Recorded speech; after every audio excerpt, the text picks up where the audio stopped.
यार मेरे दिल के करीब कोई ना तेरे सिवा अपना नसीब कोई ना संग तेरे रहना ख्याल। আপনি টিকটকে ভিডিও দেখলেও কিছুই পান না, কিন্তু এই অ্যাপে এলে কত কিছু ব্লগ করে, আমি এই ফাও কাজের ব্লগ করি।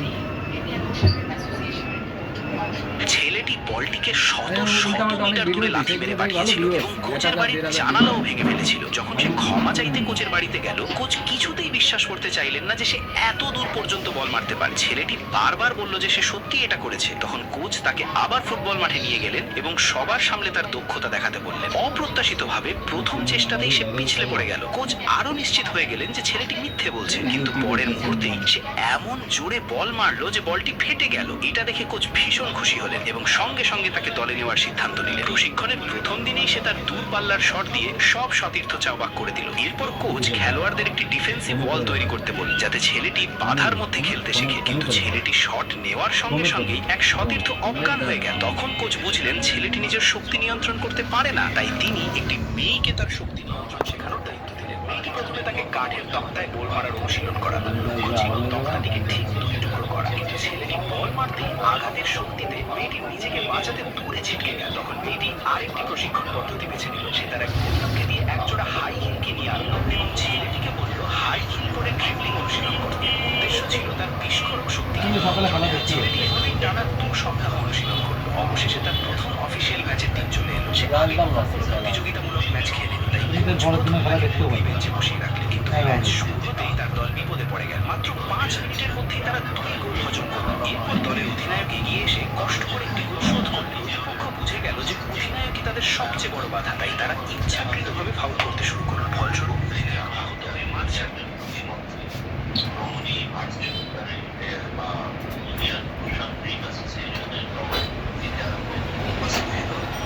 বাইশ তারিখ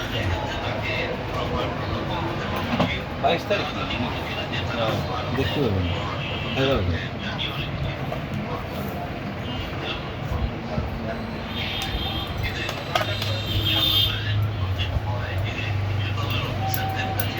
মানে করতে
শেষ নিঃশ্বাস ত্যাগ করেছেন লিওনেল মেসির বাবা হর্হে মেসি, এমন দাবিতে সয়লাব সামাজিক মাধ্যম।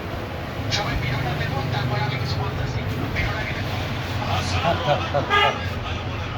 পরে কাইটে দিন।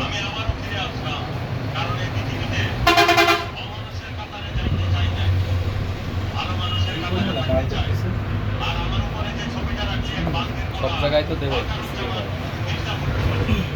পেয়েছে, টিসিবি মালুম পেয়েছে। হ্যাঁ কালকে যায় নাকি? সবাই ভিডিওটা দেখুন, তারপর আমি কিছু বলতেছি।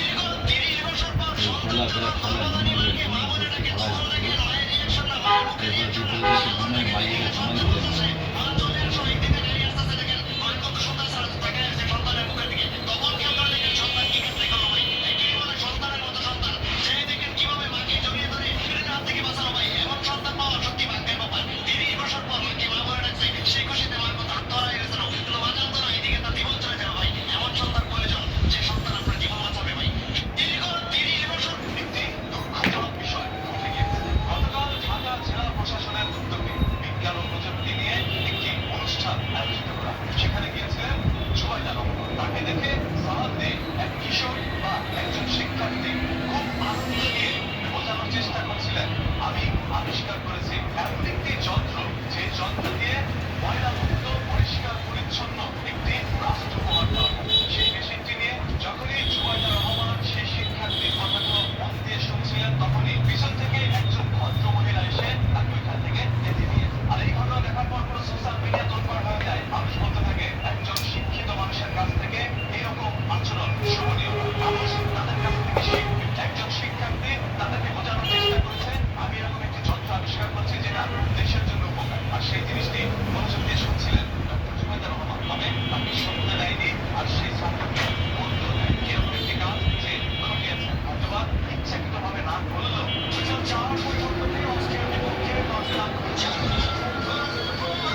খারাপ খেলে নেই। সঙ্গে কথা বলে ফিরছি।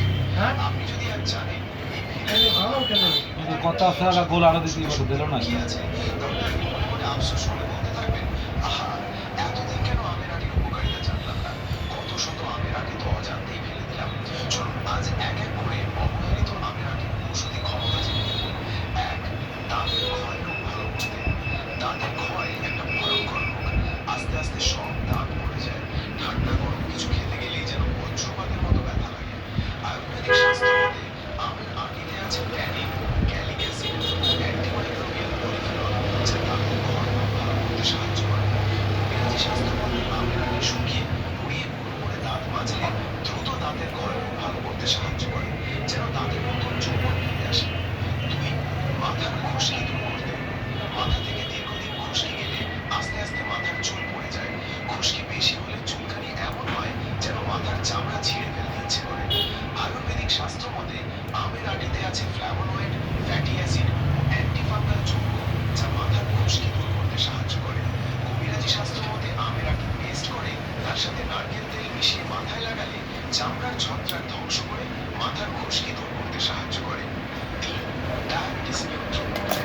ডায়াবেটিস নীরব ঘাতক, চোখ ঝলসা, শরীর দুর্বল, প্রতিদিন একটা ভয়, আজ সুগার কত, এই চিন্তায় জীবনটাই বিষাদময় হয়ে যায়।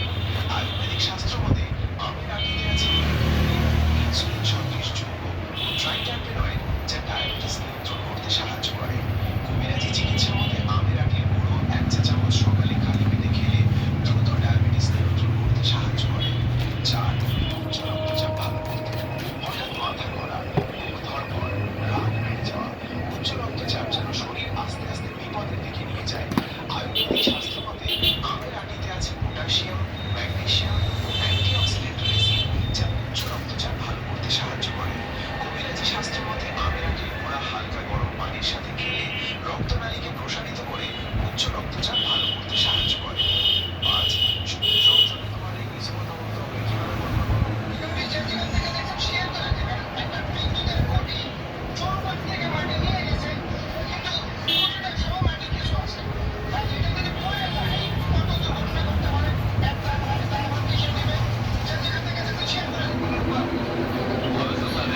জিততে জিততে এভাবে ম্যাচ হারা যায়, অস্ট্রেলিয়াতেও 100। সুইস ব্যাংকে রীতিমতো টাকার পাহাড় গড়ে তুলেছেন বাংলাদেশি। হ্যাঁ। কথা সেই মুক্ত ধনের গল্পের মতো শোনালেও এই এক বছরে সেখানে বাংলাদেশিদের টাকা জমার পরিমাণ যে হারে বেড়েছে তা এক কথায় আশ্চর্যজনক। এই হিসাব দেখে কোন অর্থনীতিবিদদের চোখ কপালে উঠেছে।